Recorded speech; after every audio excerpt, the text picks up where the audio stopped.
Namaste, myself Triveni Kurana, Assistant Professor, Faculty Physiotherapy and Diagnostics, JVN, Rajasthan.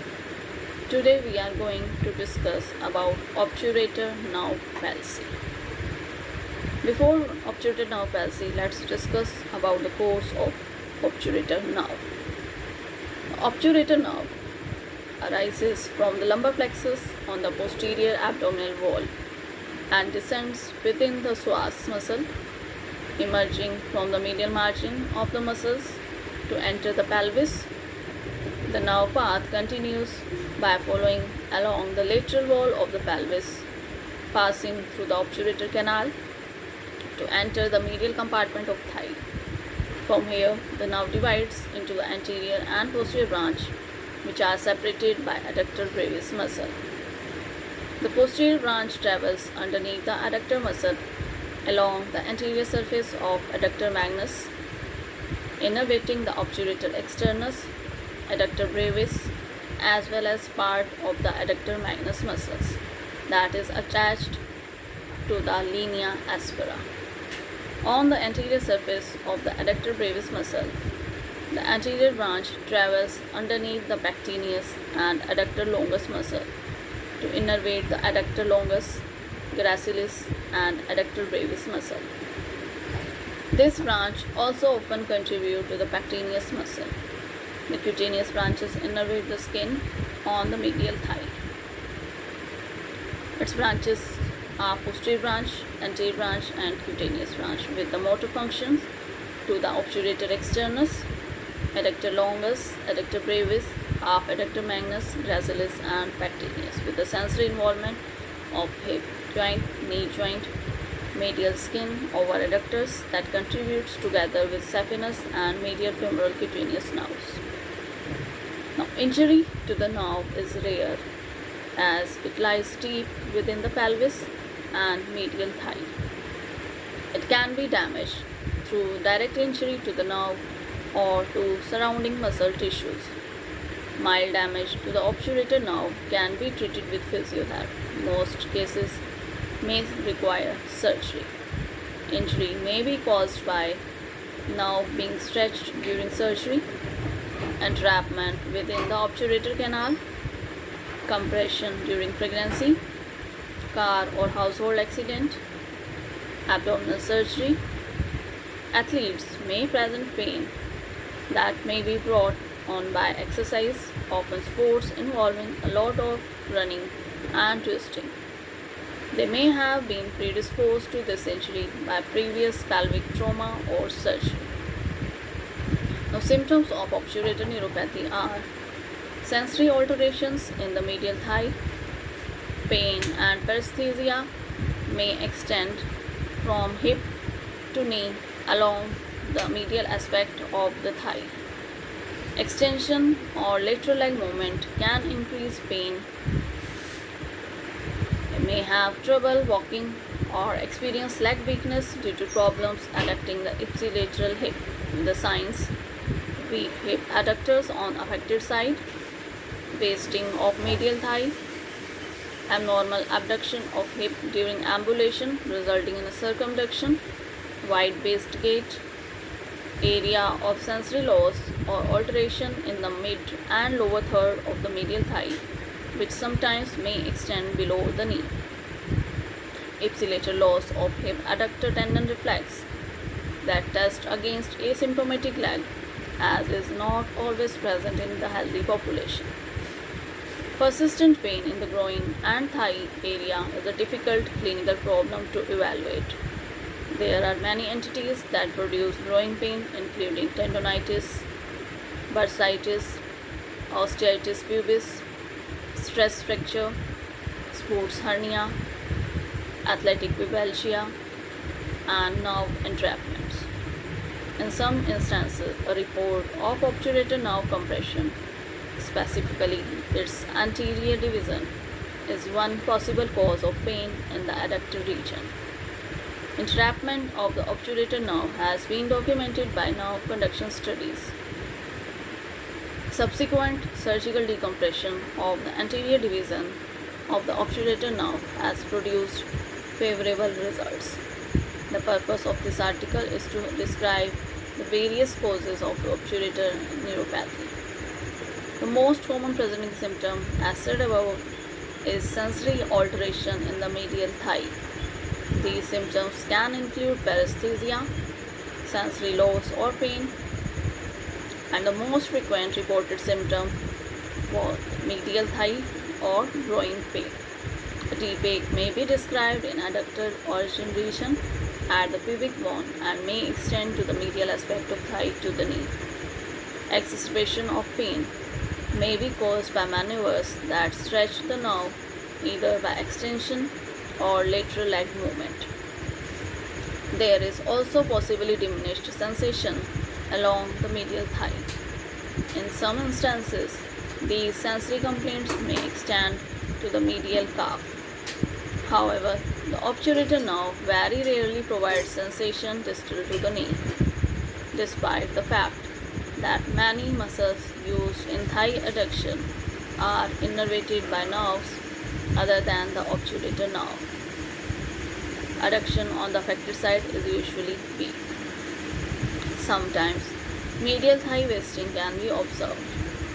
With severe injuries, loss of adduction and internal rotation occur. During ambulation, the hip is externally rotated and abnormally abducted, which results in a circumducting wide-based gait.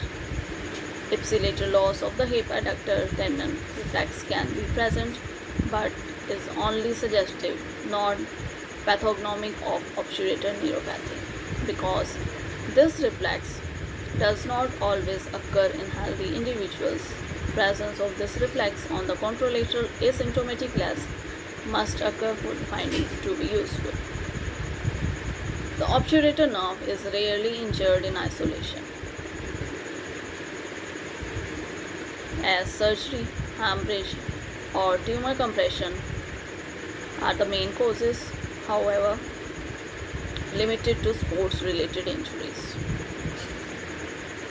Obturator neuropathy in athletes as a result of facial entrapment as the nerve enters the thigh, specifically in the adductor compartment. Induced by exercise, the pain had a characteristic clinical pattern of medial thigh pain, commencing in the region of the adductor muscle origin and radiating distally along the medial thigh with strenuous exercise. Obturator neuropathy is caused by entrapment syndrome due to the relationship between nerves, vessels, and fascia. Bruckner and Kahn state that there may be associated weakness or a feeling of lack of propulsion of the limb during running, but numbness is very rarely reported. Denervation of the adductor muscles was demonstrated by needle electromyography. Conservative medical management has met with limited success. Conservative management included rest, physical therapy, adductor muscle and pelvic strengthening exercises, oral anti-inflammatory therapy, corticosteroid injection, and groin stretches. Conversely, surgical neurolysis provided better outcomes, with athletes returning to competition within several weeks of treatment. At surgery, entrapment of the obturator nerve by a thick fascia overlying the short adductor muscles. However, reproduction of postulated entrapment neuropathy yet to be found. Diagnostics. Plain radiograph studies are normal in person exhibiting obturator neuropathy. However, there may be features found on radiograph that may identify a cause of groin pain other than obturator neuropathy. MRI was used in previous studies to detect distribution of local anesthetic during a 3-in-1 block. MRI can also be used to obtain the baseline anatomical structure of the inguinal region of the benefits in whom surgery is a possibility and to exclude other causes of groin pain. MRI may detect atrophy of adductor brevis and longus and gracilis, suggestive of denervation and obturator nerve entrapment. However, it is unable to detect any abnormality of the nerve in the thigh or in the fibro-osseous tunnel. Other imaging such as CT or ultrasound imaging can be helpful for suspected intrapelvic mass lesions entrapping the obturator nerve.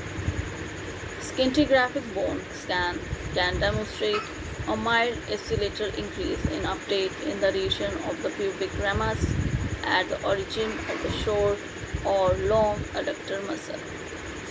But since obturator neuropathy is primarily a soft tissue problem, MRI is typically higher yield. Perhaps the best test to confirm obturator neuropathy is needle electromyography. Bradshaw et al. Showed chronic denervation in the short and long adductor muscles of athletes with chronic groin pain attributed to obturator neuropathy. Other authors noted the importance that denervation findings should be consistent with acute or chronic denervation in the hip adductors, but not in other lower extremity muscles such as iliopsoas and quadriceps muscles. Bradshaw et al. Showed that paraspinal muscle sampling at L2, L3 and L4 and in other muscles supplied by these nerve roots are normal, excluding a more proximal lesion. Nerve conduction studies of the other branches of the lumbosacral plexus is normal. Previous authors have tested the validity of applying a local anesthetic block such as lidocaine or bupivacaine to obturator nerve at the obturator foramen under fluoroscopy. It is proposed that the nerve block should reproduce the patient's weakness, especially after exercise, and should relieve pain from provocative stretches. Presence of paresthesia in the sensory distribution of the obturator nerve over the distal medial thigh provides evidence of accurate localization and adequacy of nerve block. If definitive surgical treatment is considered, this test is particularly useful to confirm the diagnosis of obturator involvement and especially useful in delineating between the other possible causes of groin pain. Pharmacological management of pain and physical therapy to improve strength and to preserve mobility and ambulation may be integrated. Medication can include non-steroidal anti-inflammatory drugs or other pain relievers such as acetaminophen, rest, modification of activities that initially caused the event, or substituting them with other activities may offer relief. Physical therapy, nerve blocks can all be tried. However, conservative management may not be suitable alternative to the high-level athlete or in those with refractory treatment. There may be temporal relationship between nerve injury, therapy, and recovery. Therefore, athletes with diagnosed obturator neuropathy should try only a limited course of conservative treatment. Sorensen et al. Stated that the patients with acute onset of obturator neuropathy had good recovery with conservative management. Conversely, those with chronic neuropathy have less chance for improvement and thus result in poorer outcome. Surgery should be considered in those with pain and weakness resistant to conservative therapy and documented EMG changes or response to nerve block. Good outcomes have been reported after surgical release along the course of the nerve. A rehab plan of physical therapy with gradual return of activities after surgery should be implemented with expected return to activity at 3 to 6 weeks. Physiotherapy may include electrotherapy, hydrotherapy, exercise programs, and postural realignments.